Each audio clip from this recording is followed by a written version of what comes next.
Welcome to the Cannabis Equipment News Podcast.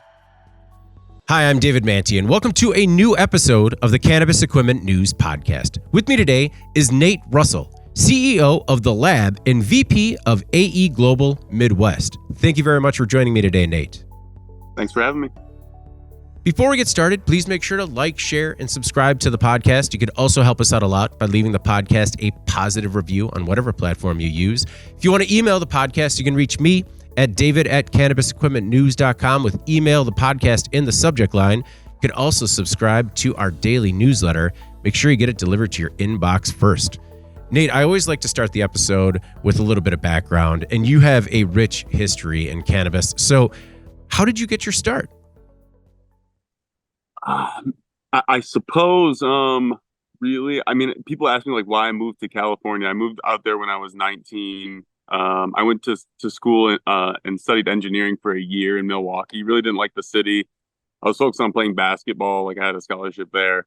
And so there was like basically like a lot of winds of change personally. Like I didn't like the Midwest. I was like, I'm not playing pro basketball. Maybe the movie Blow influenced me more than it should have. But for whatever reason, I went out to Humboldt State University. I originally got my English degree there and but was minoring in botany. But pretty much immediately like immersed myself in the culture as much as I could and started like trimming and working on any garden and farm that I possibly could. And then like went the academic route and really made cannabis like a focal point of my studies while I was there. I had a few professors who were really supportive of it.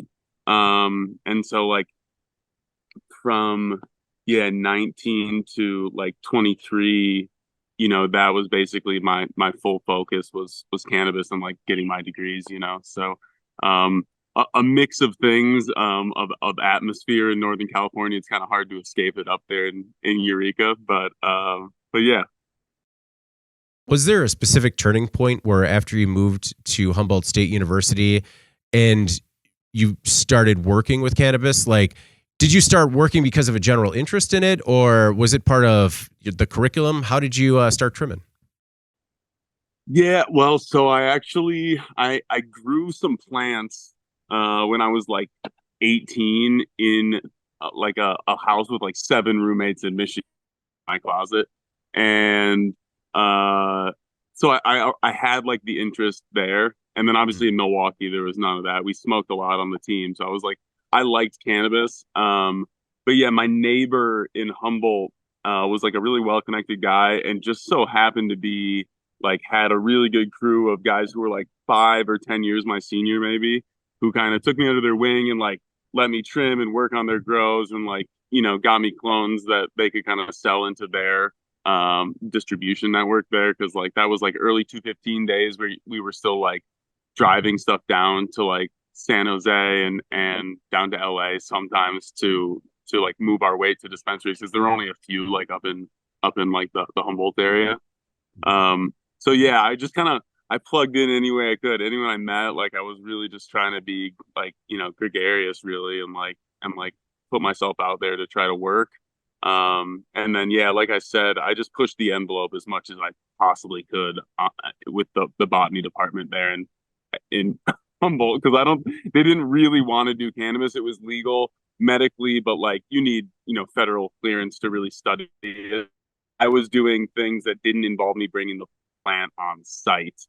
And so I would do kind of science offsite, bring it in and like kind of filter it through the professors there. Okay. Did you have any professors in particular that championed the cause, or was everyone a little bit hands off? Man, I think my like taxonomy professor, I'm trying to think if that was actually the class he taught, but yeah, my professor of taxonomy was like really, really into it because the question that was kind of circulating that time and kind of is pretty persistent now, I would say, is like indica versus sativa, and like, does that really apply? And at the time in botany, like greater botany outside of cannabis, there was the same discussion that was basically like, for hundreds of years, we've categorized things on morphology. and somewhat chemology, right? And now that we can like, sequence everything, we're like reclassifying everything. So like the whole botany, taxonomy was being rewritten. And so similarly in cannabis, like you would people are using indica sativa to describe an effect, which is like the chemology of it, maybe, right? And um, really, like in botany, you would only use the DNA. So, like, did it come from a sativa lineage, right? And that are we going to judge it on an effect or on DNA here? Because I know I could breed some pure indicas and get sativa-like qualities out of it, right? And so is that a sativa plant or an indica? And so that was what we were really trying to explore. That was interesting to him. It was kind of like big in the culture, and like I think it's really important today still to have that discussion.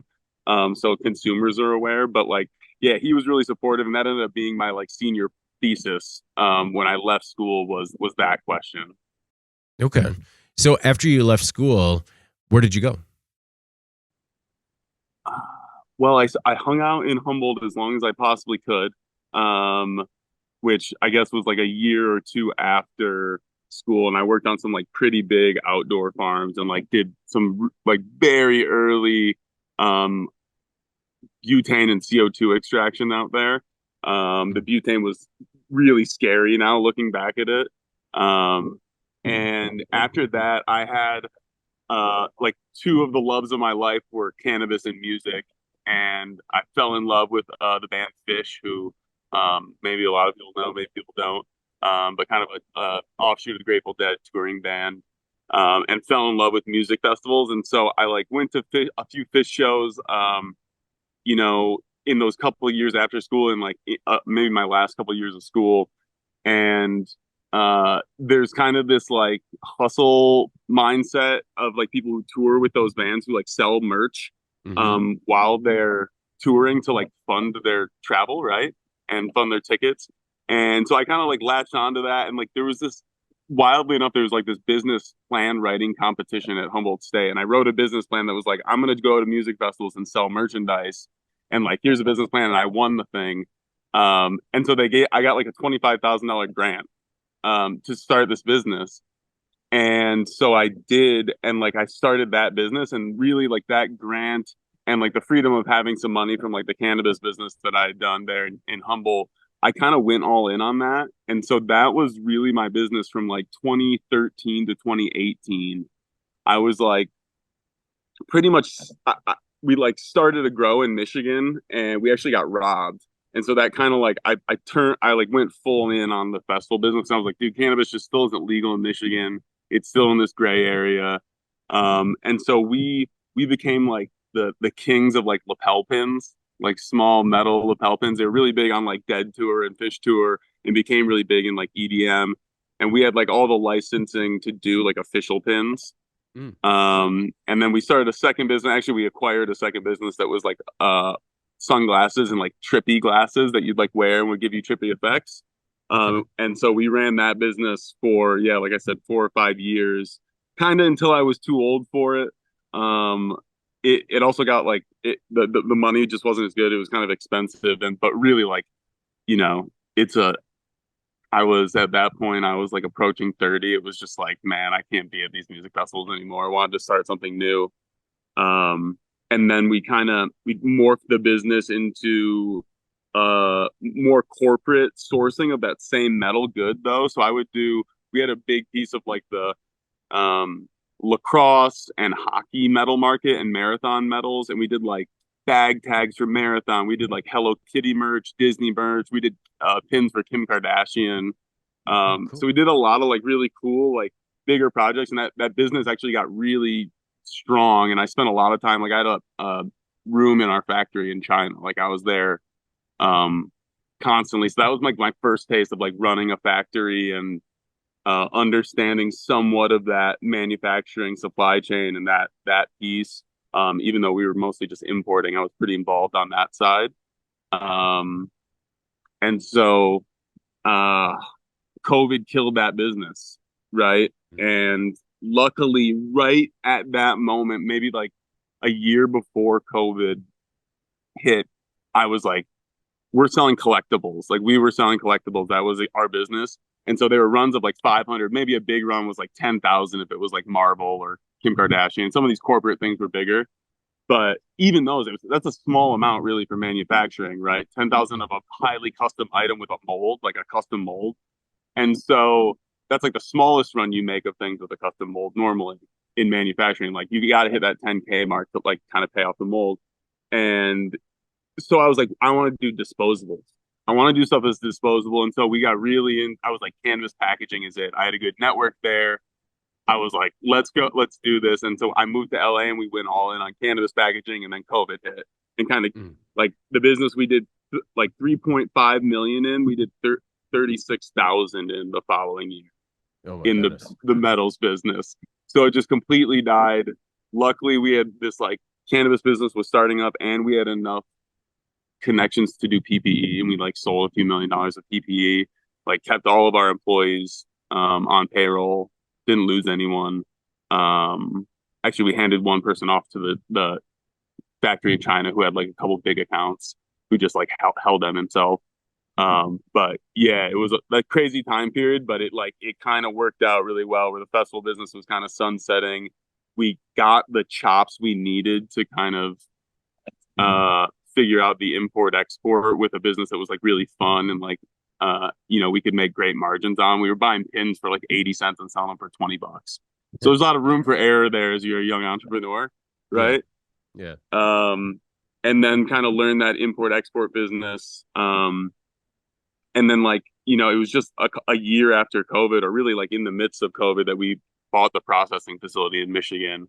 And we're like, we're going to do co-packing. It goes hand in hand with packaging, right? Send us your flour, send us your, extract. We'll fill it for you and we'll sell you the packaging. And that was kind of the idea. And that's kind of where we are today, more or less, I would say. What was it about working with butane back in the day that scared you? Man. So the time, I mean, this was like 2000 and I'm trying to think, 2012, 2013. And so there were closed loop systems like just coming on market. And like, I will say I'm not an extraction expert. Like that's not my game. We roll pre-rolls. And I do packaging. Those are my like areas of expertise. I grew for a long time, but I wouldn't even claim to be a cultivation expert anymore. Like the last 5 years have pushed the game so far. But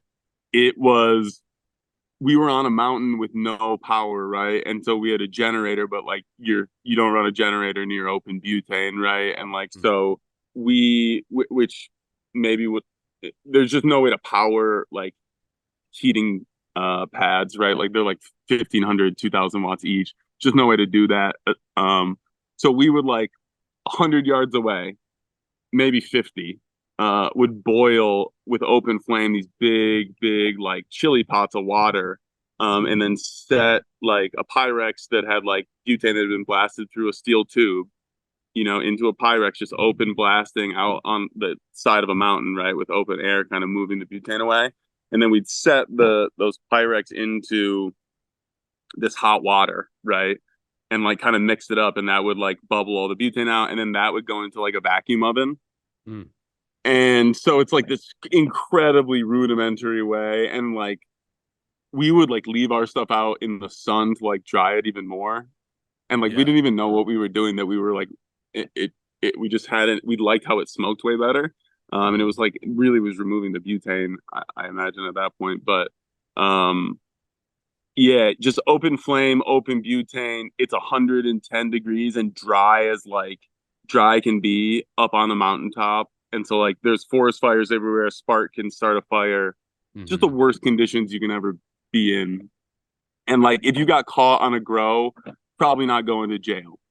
You get caught manufacturing butane, and it's the same sentencing as methamphetamines.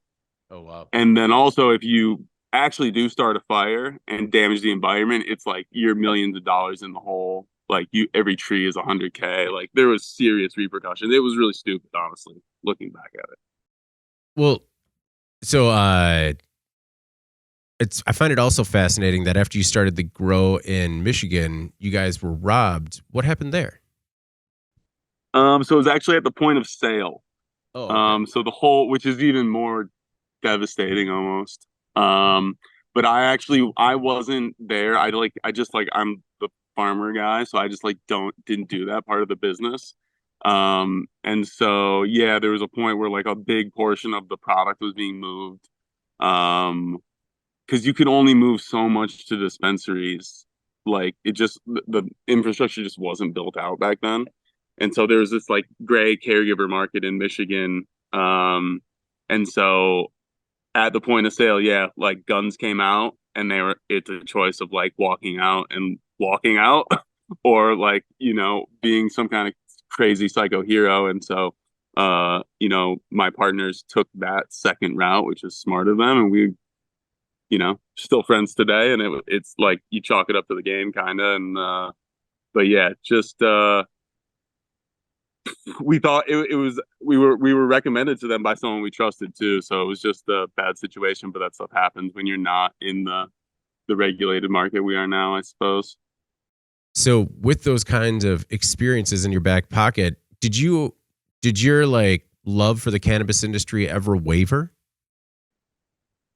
I would say the cannabis industry, yeah, because like you, you, when I was in Humboldt, I was like a grunt, right? Like I was trimming and I kind of worked my way up. Actually, like when I left, I got hired to like manage people's harvests. So like I would just come on your last, like I would hit like two grows at the end of the season was my last year there.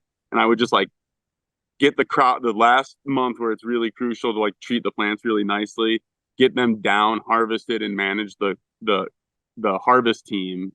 And I got a bigger percentage on each grow than I did the year before. So I kind of moved up, but even that is like you're working for like two levels of people in this like echelon, right? And you're out on a mountain that's like incredibly dangerous. Like we had like bears eat our food. We had a mountain lion like come within 10, 15 feet of us. My dog like literally saved our lives from a mountain lion. There's cops, there's like Russian mob. And so you leave that place like if you leave with some money in your pocket and no felonies, um, like and a new truck, you did great relative to everyone else out there. And so, but you're generally burnt out. And so, like, I came out and was like, I'm going to buy property in Michigan and like continue this thing. We have it's good legal system here. We can be pretty protected. And, surprisingly in Michigan where we really didn't think there was that much danger. I'm a paranoid guy. Like compared to a lot of people I work with, right? I'm maybe over paranoid. But it just like, yeah, it went poorly that time. But like I said, it's just, you can't when you're not you don't have any cause of action basically after that when you're not really in a legal market. So like I said, you chalk it up there. You can be a crazy guy with a gun, but like that's not. I'm just like I'm a vegetarian. You know what I mean? So it's like, all right, well, I'm gonna do this cool like music festival thing, and we'll like worry about weed another time if it comes up. And it kind of came up in a good place. Like we're in Kalkaska, which is where I'm now, and like after when COVID hit, I was in LA doing the packaging thing, and like I still had this 10 acres that we were growing on in Michigan, and so this is where it's almost like kismet or fate, right? Like I moved back there with my now wife because she was a musician, her whole business was done, my business was completely destroyed. We built a tiny home, we lived in a trailer, built a tiny home, and like did a small grow, a caregiver grow, right, in Michigan. And this was the last year that you could sell into the medical market from caregivers, from the caregiver market. And they actually changed that like September 15th of that year, right before we were going to harvest. They changed that law. Oh, And so they really could have announced it in January that year, probably, right? Would have yeah. saved us a lot. Um, but so I ended up moving back to this spot in Kalkaska, which is where we are now, where our facility is. Kalkaska, the city, was incredibly progressive in some ways, in moving forward with bringing cannabis into the town. And so it was like, we're here, we have this packaging business, we have some good clients in Michigan, really big clients, and we, basically talked through with them, hey, what do you need? And they needed co-packing. And so we were like, there's cheap property here. It just really worked out. I was living here, and so it was like kind of like I'm saying, the land, the space, and then this like journey of cannabis to start. And like keep in mind, my partner Ben is with me through this entire thing. There was like a 4-year period, maybe actually like 2 or 3 year period, where he didn't do the festival business, and went and like did like corporate sales, which is like incredible that he did that. He went and got something awesome experience. But I begged him to come back, and I got him back right to do the more corporate pins and the packaging. And so like we've been in this the whole time since 2011. We went to high school together. And so there's this like kind of like it feels like a faded journey, like through cannabis, away from cannabis, into this like supply chain realm, which is really what like a pre-roll is. Like it's manufacturing, but like the difficulty is having those like 12 pieces to make 40,000 pre-rolls in a day always there. And so like getting the supply chain experience, the time in the factory, right, the time learning packaging, which is like crucial to what we do, and then like the marketing and brand building and the festival business, because we really had an incredible brand that was like pretty big in that like small niche. And so like it really all came together and like feels like we're where we should be. And that's like kind of a beautiful thing, right? But we, the festival business, there was a lawsuit that led to the end of it, a big lawsuit with like our biggest partner. They like defamed us publicly. I don't know if I'm out of my NDA. But like, yeah, terrible, like cost us millions of dollars, destroyed our business. And then like COVID destroyed our business, right? We when we were selling PPE, we had like 250K of sanitizer stolen from us, that we were buying from Mexico from the cartel, right? We had this big robbery. So like we've taken some hits along the way, some like pretty big hits to get where we are. I feel like we're almost to this kind of safe place, right? Where we like, we feel like the business is profitable and running well. But like, I think I have that scared energy with me always. I mean, I understand where the scared energy comes from. And like, that is the most liberal use of taking some hits along the way. Yeah. It's been a crazy. Crazy. So, did the dog survive the mountain lion attack? Oh yeah. It actually, I'll tell the story. We were like, we had those like gravity chairs that you kind of like lean back and they kind of like hold you up. Yeah. So we were working like 14-hour days on this massive farm, just the two of us, no energy, or like no electricity, but also we had no energy because we were just like skimping by, like we were just like poor on the mountain. And so we like passed out watching this incredible meteor shower. It was like, I like won't forget it. It was like one of the most incredible meteor showers I've ever seen. And we fell asleep outside, and I woke up to like the roar of like a soundtrack button roar of a mountain lion, like wow, wow, wow, that like double roar. Yeah. And my dog like sprinting out into the darkness at like, I thought in my brain, I thought it was a German Shepherd, like that, because they have that bushy tail. Like it just like, and like in that first second, I was like, why is there another dog here? And I was like, is it cops? And like then I was like, oh, it's a mountain lion, because I hear the roar, it like registered. And so I like screamed at my dog, and she came back like instantly. And I like had a little handgun by me and like shot a couple shots like out into the forest. And the crazy thing is like I kind of had my eye on it the whole time, and it never ran away. We were like perched on a mountain like this, and it literally like ran 10 yards off my left shoulder up above us. Whoa. Onto the mountainside, like up. So it like had a perch on us, and we just like ran into this like cabin that we were like still building, and hid out, and we were fine. But like we looked up the next day of like what like how do you prevent mountain lions from coming in? And it was like they're attracted to trash.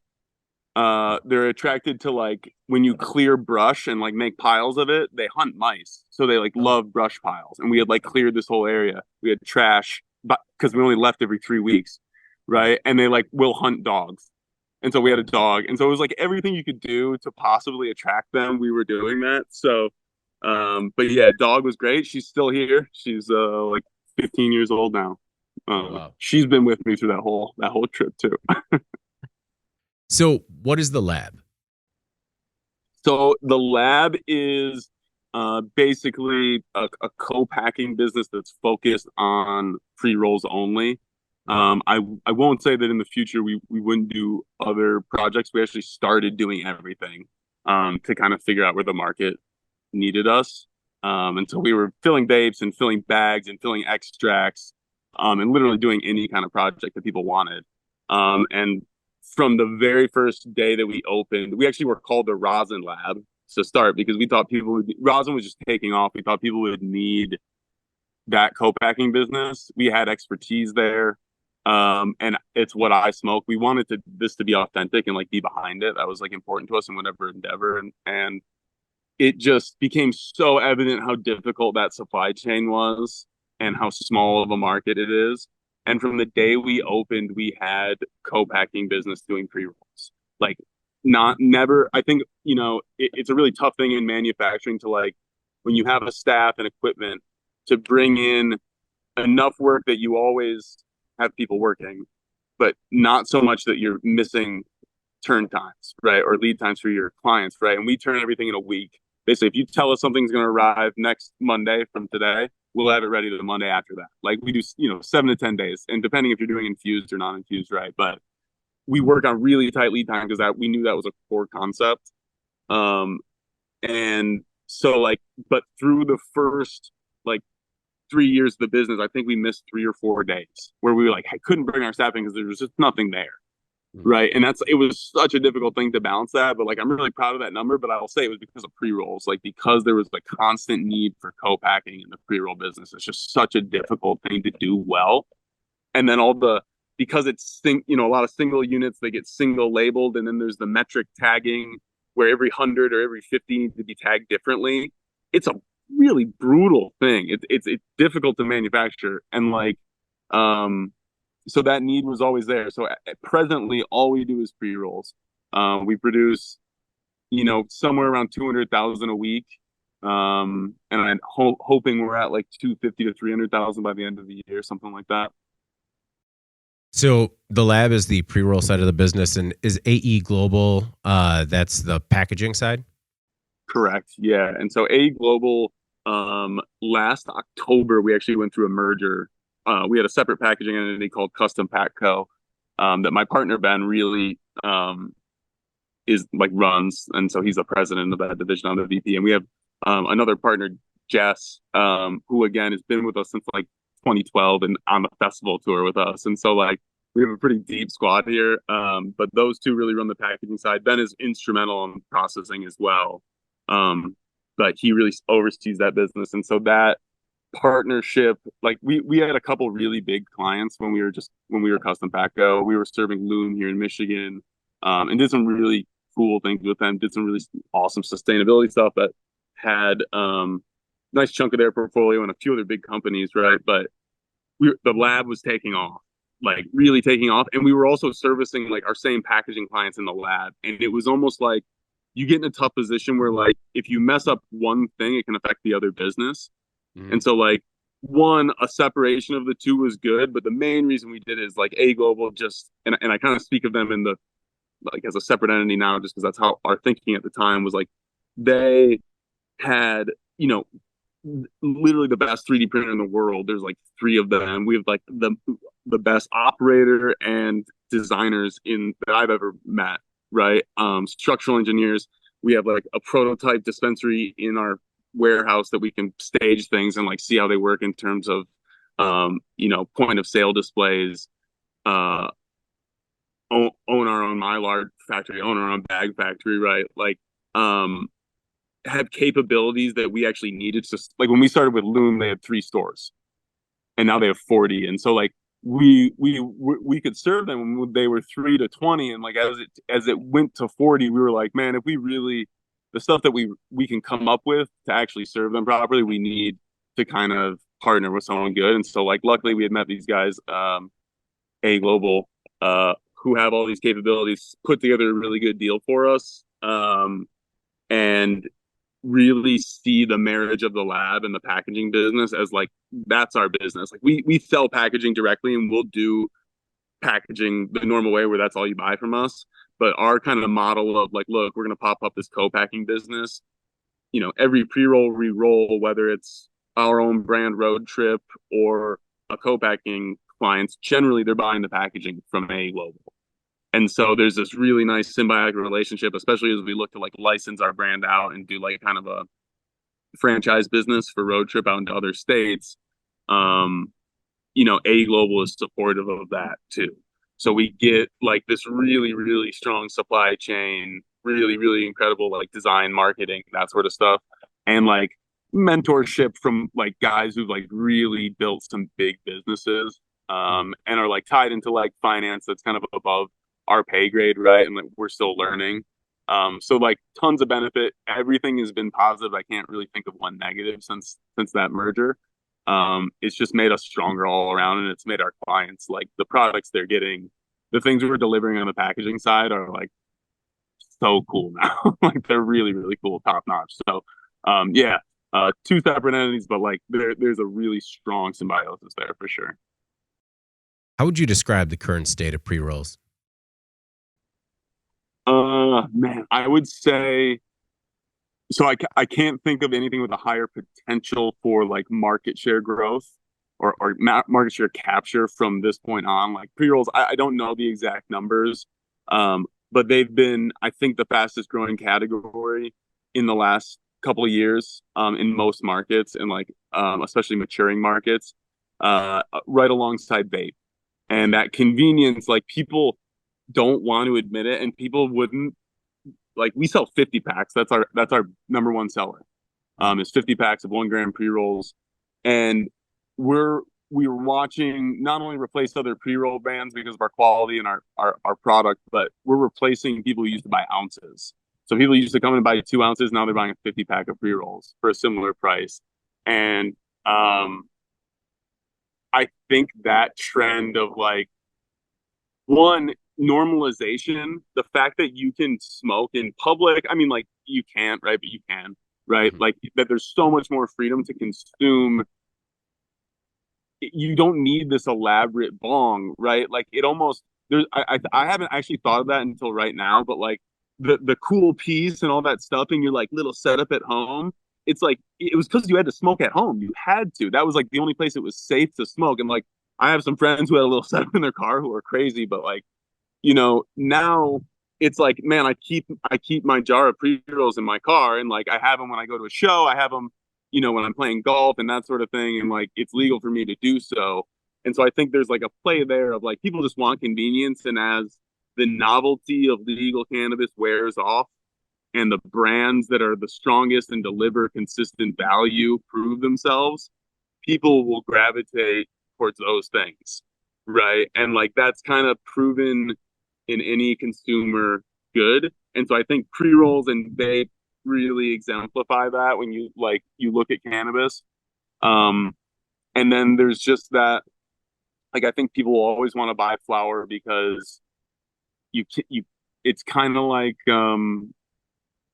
it's like buying a pill, right? Like you don't know what it is in a pre-roll. You can cut it open and get a pretty good idea, right? But like you're really blind to that. And so like I think there's still always going to be a really big piece of the market that wants to buy flower to know exactly what it is, go through that experience of grinding it up, smokes it another way, right?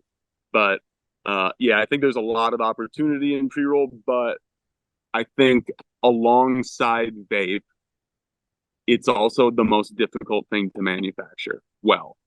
And so there's probably a little piece there of why we saw this like maybe slower uptake of vape and pre-roll. One, like flower is so valuable, you don't have to put it in pre-rolls to sell it, right? So there's like some of that, but like it really is difficult to produce those two things at scale consistently. And so like the machinery to do so is just getting better, right? Whereas like flower into bags, there's not, like that Wayheads, that sort of machinery has been around for forever, right? Even though it's still not that great for cannabis. But like those processes that were streamlined got a bigger piece of the market, maybe because that's what was more available too.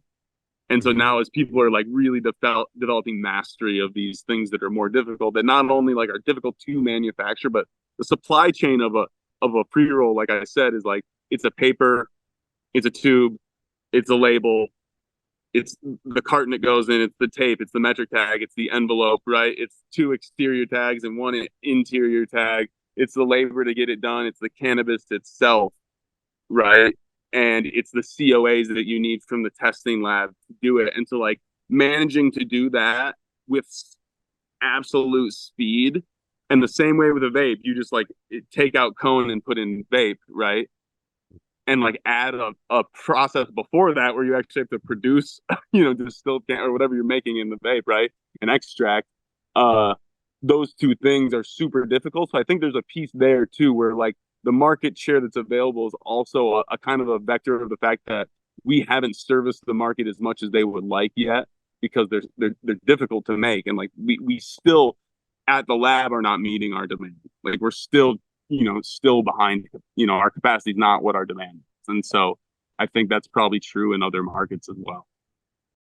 With the difficulties that you face when it comes from a manufacturing perspective, how do you plan to increase production? And also, how do you maintain that consistent quality that you offer? So, I mean, the first piece is, I we're in that cool spot where, well, it's a cool and it's a tough spot where like the continuous improvement is we're getting really small wins now, right? It's like we call it A to A minus, good to great, whatever you want to say, right? And so it's very nitpicky to be the person in there driving those changes that are like, it's a small change, but it's going to get us, maybe it's only 400 or 500 pre-rolls on a shift where we do 20,000, right? But like we trying to get like 10 of those wins in this year, right? And we're bringing in some really pretty cool consultants, like some people from GM, some really awesome high level people to kind of take a look at it from the outside. And we also know some automation we can add, and like we don't just want to throw hands at it. We could just do that. But all that being said, we're like, we know our line has a top level of 38,000 pre-rolls a shift, and we're producing about 20 to 23 a shift right now. So we can squeeze a lot more out. Like I think the true max is like 30,000 that we could establish consistently with our team that we have now and the equipment we have on site. And so there's that like process improvement that we can still strive for that comes. It starts with the material that you bring in, how you grind it, the environment. There's a lot of things at play, right? Like any manufacturing. But aside from that, I would say we do have, I don't want to call it cookie cutter yet, but if we wanted to add another line that looks like our other two, we could. And if we wanted to add the people to run that on each shift, we could. And I think that's kind of the way we're going. But there's a tough play right now with federal legalization looming where we can kind of see, right, as we look to move to other states, we're doing it in a pretty asset light way. We'll look at JVs in some markets that we really like, and we may take on some equipment burden where we know we could bring it to Michigan and put it to use, or we'll have a few markets that if one doesn't work, we can move stuff around, right? But we're not buying facilities in other states.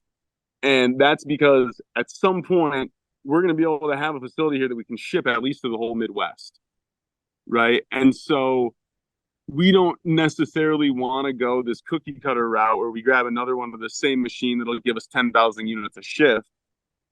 It's time to say, like, okay, we have to upgrade the whole facility and grab something that's more akin to like a tobacco production line, that can put us in these like close, instead of 10, 20 million units, we're approaching 100 million units out of a single facility.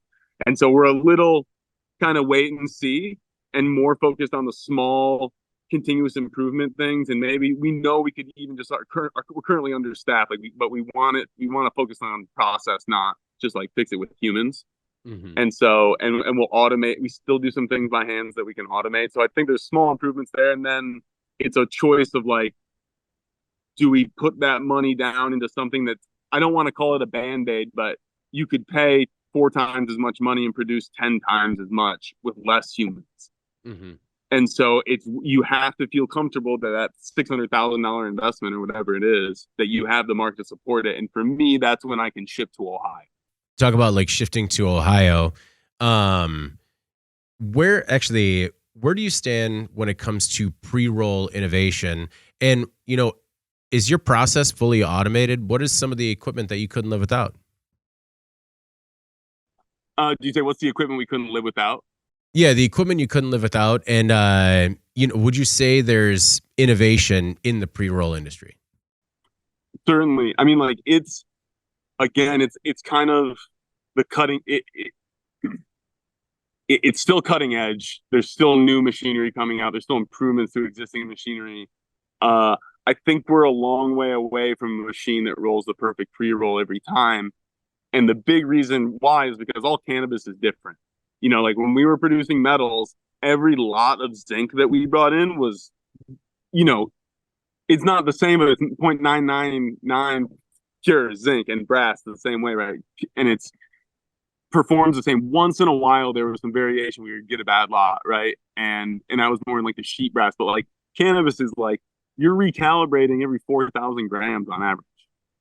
And so when you're rolling 40,000 in a day, it's 10 recalibrations. It's also 10 cleaning cycles at every step of the way. And, it's 10, like maybe we don't put our labels on, a single label, but you still have to reset and move product out. Right. And so,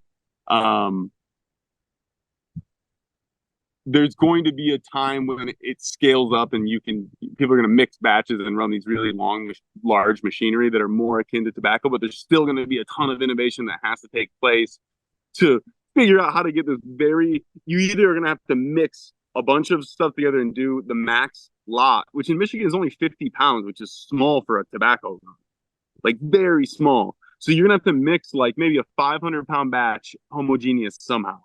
Mm-hmm. And then break it into 50-pound batches and hope they're still homogeneous, and then run them like that, right? And you have to have the scale and the consumers who want this, like, call it a sativa blend, right? Mm-hmm. And so, like, but I think that's going to be the trend, and the innovation is going to head that way. And then there's still going to be this place for these mid-level machines, that can do, like I'm saying, 5 to 10,000 per shift, right? And so we use Action Pack. It's called the Roll Master. Don't love the name, but love the machine. And I really do like the company. Old company. They've been doing scales and automation for a long time, so like it's nothing new for them. You can count on that they're going to be around, right? You have to think about that. Like I tell people this, and it's kind of surprising some people, but like you buy a $200,000 machine and that company goes out of business. Like, where are you with consumables? Like, especially some of the machines that are really, really custom consumables and aren't just like parts you can machine, right? Like, there's some crazy stuff out there that we turned away for that. I mean, part of it was just because they had so many consumables. It's not I don't want a machine like that. And that's, Action Pack builds tanks. They're not a fully automated machine. It's like, you fill 100 or 300 at a time, right? $5,000, $10,000 unit. And so, but this is, you do 240 pre-rolls at a time. It's all stainless, but it's a broken up series of production, which gives you a little bit of safety. If like these all-in-one machines, if a piece goes down, right, your whole line's down. But it's a simple machine, but you can count on the scales, and it just never breaks down. And for us, it's such a big thing to build. We invest so much in our processes, and we have weekly commitments. Like we ship 100,000 units a week to one client. We ship 40,000 a week to another client. We have a little bit of grace there to be a little above, a little below, right? But like, you can't be down a day. Like this last week, we had the holiday. You know how much we short shipped? 30,000 units. That's how much we produce in a day. We produced 40. We made up for it a little bit, but like, everything that we make ships right within the next week. And so to have we can't bring in a machine that goes down, and we can't work with a company that doesn't like ship stuff quickly and have good service. And so Action Pack has been that for us. Now I will say in New Mexico we're trying a new machine. Mostly because of the building and because of the staff. It's smaller building, lower ceilings. This machine works better. It's an all-in-one machine. It's the Apex, and that's like in a partnership with Raw. But we have partners who use it, and we've seen it in action, and they've iterated it a few times. I'm excited about that machine too. All in one machine, fills the cone, packs, fills the cone more, packs again, which I really like that little system. Check weighs. Um, so for me, what we've seen is like these, you're moving staff from either finishing the pre-roll by hand, doing a crown, or they're fixing pre-rolls that failed and emptying the cannabis back into the machine that rolls them, right? And so you're either putting staff one of those two places, and we like just rolling good ones and not having waste and having that control and not having people have to think, is that one good enough to not mess with? No, just make them perfect. Mm-hmm. And so, but in New Mexico, we're going to try this new machine. We have it on a lease, so there's not as much risk. They have a great lease program. So yeah, the action pack is a can't live without. That's the heart of our production line. And then I would say like we have a label mill, label applicator, which is that's for like pop top tubes, pre-roll tubes. Pretty good line. We like it a lot. I think we've run 3 million units on the unit we have now, and it doesn't show any signs of slowing down. And then I will give a shout out to Epson Colorworks printers. They are, I want to say they're like $2,500, maybe 29, and then like a rewinder for it is another like 300 to 600 depending on what you get. We run like 1 to 2 million pre-rolls through those machines. So I mean, I think that's like, you know, a tenth of a penny cost for the machine, and before it breaks down, and like we actually they're not broken down. There's one part that fails on all of our machines. We have a stack of 3 that we're waiting on this like part that's been in shortage, or they don't have training to get it in or something. But they are, for what they are workhorses, and the quality is really good. So they're very expensive printers out there. Mm-hmm. And that I don't think necessarily save you much on label cost either. Maybe are more expensive on label cost. And like, they're not foolproof. No printer is. Printers suck. They're my least favorite piece of equipment in the world. I hate printers. We don't have one in the house. That's how much I hate them. I don't want them in my house. Caused a lot of frustration in my life. Just like, that doesn't come into the home. But they've been a really, like, we have 3 or 4 of them that run different things. And so really like that product for what it is, for the cost, for sure. Does the co-packing business and the success of the co-packing business, has that stunted the growth of your own road trip brand? It's probably the other way now. Road Trip has surpassed our co-packing business I mean, I won't say it's surpassed it in demand, but I like working with big clients. So your sales team doesn't get pulled between a million stores, right? You can deliver to one address or one distributor address. Your marketing goes way farther, right? When you dump it all into one partnership. And so for whatever reason, I mean, I think there's a lot of reasons into it, but like our biggest clients, Road Trip has taken off in their stores, and we still do co-packing for them too. But like, there's a piece of sourcing that's really difficult. And you ask like, how do we maintain quality ongoing? Like, that's going to be our biggest challenge. Just like we work so hard to find quality cannabis to put in our pre-rolls. Like, pre-rolls have most people think they're like poor quality, and a lot of them are. It's like people put their lowest quality stuff to kind of move the product, and we are like trim and shake and smalls, and so like we don't hide that. But I'll put our product up against a lot of flower in the state. I really like, when we find a good cultivator, we lock them down. And so like, that's the fact that we've been able to maintain that up until this point of scale, and I think we can continue it, and deliver variety. Like, I think that piece, like, because we can source a lot of different strains and deliver high numbers and a lot of different variety to every store. Whereas like, if you're a vertical enterprise, you can kind of build that, but like, it's going to be the same flower you're dropping that week, right? If you want to do a trim line. And like, so there's been, I think if we double our capacity right now, we could sell it all out with co-packing, or we could sell it out with Road Trip. Okay. So like, but at the moment, the easier route, and like, obviously there's more revenue in in doing similar profit margins. We don't, like we're pretty aggressive on our margins, especially considering 280E. But there's way more revenue in selling, like, the pre-rolls we sell for twice as much under our brand, right? Instead of co-packs. So there's more money in it. And I think when you look at the landscape of cannabis and like look at CPG products, the brands are the most valuable entities. And I think like there was a big, like, what's the word? There's almost like a big like land grab, like a big race to just like grab licenses and grab market share that way. And like, because there are limited license markets where that made sense, right? But in the where there's not, like, it didn't make sense to open as many stores as you could. You had to be tactical and like to go as big as you could on cultivation. And so like those things were really valuable at the beginning when people didn't know how it was going to play out. But like as we move forward, and now like, okay, Pfizer is going to enter the chat, right? And like, what is it, Altria, that was formerly Philip Morris, whatever they are now, that's going to enter the chat, right? And now these big boys who, their cost of capital is way lower than private equity because they're not paying back private equity investors, right? So their cost of capital is like 8% versus 20%. So they can give way big. When those guys come, I think they could put up a large outdoor farm better than any that exists in the world, right?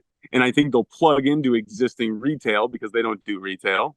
They do distribution and marketing. But what they'll need is brands people can trust, and that brands that have, good manufacturing practices, but also like have manufacturing practices, like have dialed procedures, right? And like there's some brands that are pretty successful out there that I don't know. I think they've killed it on the marketing side, but they have no process, right? That like someone could take and build on in like a corporate atmosphere in a scaled way. And when you look at it, people thought they could buy consumer dollars by owning shelf space, by owning the whole store. Mm-hmm. But really the way to get real scale is to like own the brand that goes on the shelf and build demand that way and get shelves in every store everywhere, because you can't own every store. Right. And so like that thinking has driven us to say like we want to be a 50-50 co-pack brand, our brand business. And like it's pushing away from that, and we'll fight back as we gain capacity. But like we're gonna go where the market takes us. Like we won't force things on the market. We're not gonna try to build something that flies in the face of our demand, right? And then when you add that piece, and I think a co-packing business is a great business and is gonna have value. But I think if we did $30 million in a few years in just co-packing, or we did the same number with a brand, I think the brand entity is a lot more valuable. And like you could argue you still have that shelf space with the co-packing entity, and you're getting your pennies anyway, no matter how your brand's just not on it. But I think that brand equity does have some value, depending on who you're talking to and depending on what their goals are with an acquisition. So I know that we're running out of time here, but I wanted to ask you, how would you describe the state of the cannabis industry in Michigan? So I think two perspectives there. One is like, I think it's the best cannabis market in the world. Like I really honestly do. The way we got here, the old culture, right? We've had hash baths since like 1976 in Michigan, right? And so like there's a market here, like really from progressives all to conservatives. Like if you were born on a farm in the thumb, you were growing weed in the ditch in Michigan. And like that culture is so pervasive across demographics. I think like it's so underestimated. Like it's really like everyone smokes weed here, man. Like, and so like that's why like I think it's a $3 billion market in rec and medical, but like you include caregiver market, maybe another, like let's say caregiver market and hemp, because now cannabis and hemp is one. Let's just like throw it all in one thing, right? It's 4 billion, and then you include our export market, like a couple more billion probably too. It's just a massive business here. And so I think there's a ton of upside. We saw cannabis prices cut in half in a year between 2022 and 2023. Or no, 20, or maybe it was 2021 and 22, one of the two, right? But cannabis, the price per ounce dropped in half. Armageddon, right? People are, and for cultivators, right, who didn't know that this was going to happen, like it happened in California and every other market, right? It was brutal. But that year, we sold 1.5 times as much by dollar. So that means we sold 3 times as much weight of cannabis. The consumers, the price cut in half, and they said, F it. I'm buying 3 times as much. Like, for real. That is what happened in Michigan. That is an incredible consumer base that responds to market changes like that. So that's one side. I think it's incredible. The other side, from a political standpoint, if you guys have followed me, if any, like, I'm highly critical of our administration right now. I think, like, we went from a very, very open market, just trying to get people herded into the market, out from the black market, because we still have so much black market, gray market protection here, to get people into the market. With our last administration, there are bad actors. There is bad disty coming in, right? There are people breaking the rules. So many people had businesses that were never going to work, and they pointed the finger at bad actors, which contributed to their businesses failing. But said that was the whole reason, right? And it wasn't the fact that, hey, guess what? Like, cannabis is going to be worth $600 a pound. Like, that, we just have to all agree. And like, disty's going to be 2,000 to 3,000, or maybe it's 4, right? Whatever it is. But like, you got to grow $300 pounds to survive. And if you're not, you're going to struggle. And that's, like, we've seen it play out before. And like, that's the main reason. But people complain so much to get enforcement. The governor put a police officer in charge of the CRA. And so we need an enforcement division. We have an enforcement division. He is a capable guy, a super smart guy, a really solid background for enforcement. He was a like financial auditor, like forensic auditor. And so, like, really good for this when we have tracking, trying to see if people but to run a $4 billion market with a potential for bigger, no business experience, no MBA, never owned a business, never done any supply chain. And then, right, that's all fine. But like, when you don't hire any supply chain people, you don't hire any, manufacturing people, business people, and you hire a bunch of retired cops, like, the trend of where the market is going, it's high enforcement, it's fines. There's been very little positive change that goes to what I see is the big fear for Michigan needs to be that when this change to federal legalization comes, people like me are going to have a choice where we build our next facility. And my next facility is going to replace my existing one. And if we have, like, for someone like me, I've had my house raided twice, right? Like, I've had guns pointed at me. And we fought for a long time. My mom was in Normal. She was a criminal defense attorney. Like, I interviewed John Sinclair when I was in, like, 9th grade, right? Like, we've been fighting this fight for a long time. So there's a slap in the face of just having a police officer running the CRA. Like, just that. But like, give them 100%, give people a chance. But the trend we've seen is towards, like you describe it as cop-like behavior, right? Like, we're not getting public servants. And in the same way that people feel like they often don't get a public servant out of a police officer, we try to get understanding for regulations, and we get really obtuse answers and are reminded that we're going to get fined if we don't comply. And we say, okay, how do we comply? And they say, well, ask your lawyer.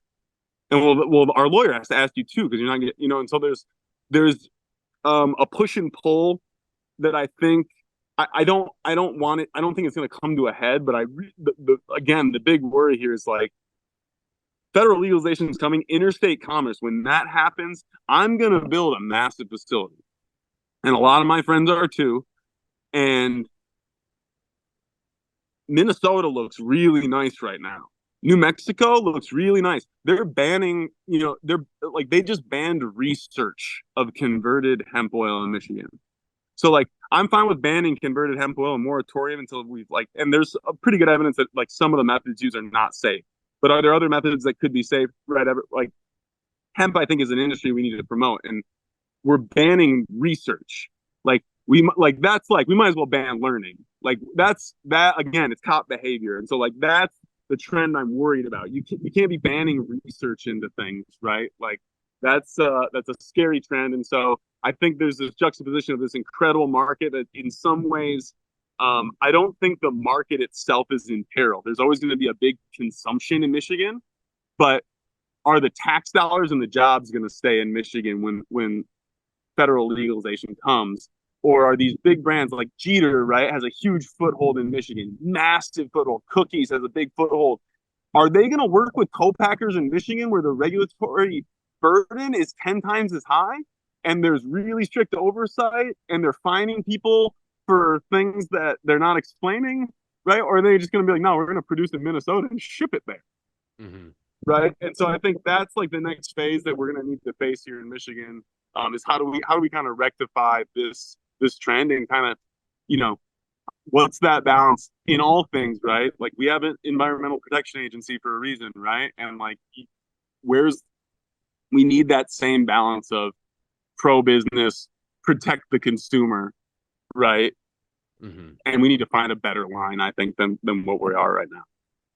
Well, Nate, thank you very much for taking the time today, man. Before we get out of here, is there anything else that you want to make sure the CEN audience knows about yourself or your work at the lab or AE Global? Man, I don't think so. I think that was a great talk. I would say just like I would encourage everyone in the industry to be vocal. Like people underestimate how much power they have to make change. Like I've had calls with state senators, teams of our U.S. senators and Congress people. Like they will listen. You can get people out to your facilities, and like the integration of both government and like FDA and DEA, but also like Pfizer and Philip Morris. The more of us who drive, who've been in the game for a long time, who like really have a love for the plant and for the consumer, the more that we can integrate. I say integrate all the time, because you're not going to fight it. There's not going to be a law that comes down and says every grow has to be 9 lights or smaller, man, and like we're going to do it in farmers markets only, and like no corporations. Like okay, you could lobby for it. It's not going to happen.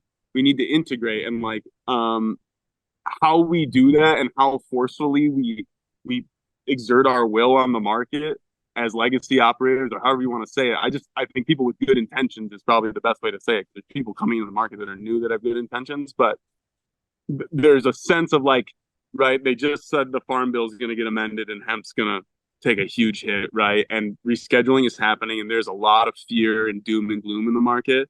And I think number one, as long as kids aren't going to jail for cannabis, it's a win. And like, we have to move towards that. Like, still, we have to move towards that. That's still the win we're trying to get in Mississippi and all these places, right? And so like, the market doesn't matter when like that fight is still happening. But when we get that fight accomplished, the second fight of like, all right, let's build this like a little bit more utopian than every other corporate industry in the world that just seems so deflating and extractionary. And like, can we build, I'd say new American capitalism, right? Can we build cannabis in that light where we, treat our employees better, we treat the environment better, where we're really thoughtful of where the market's going? I hope so.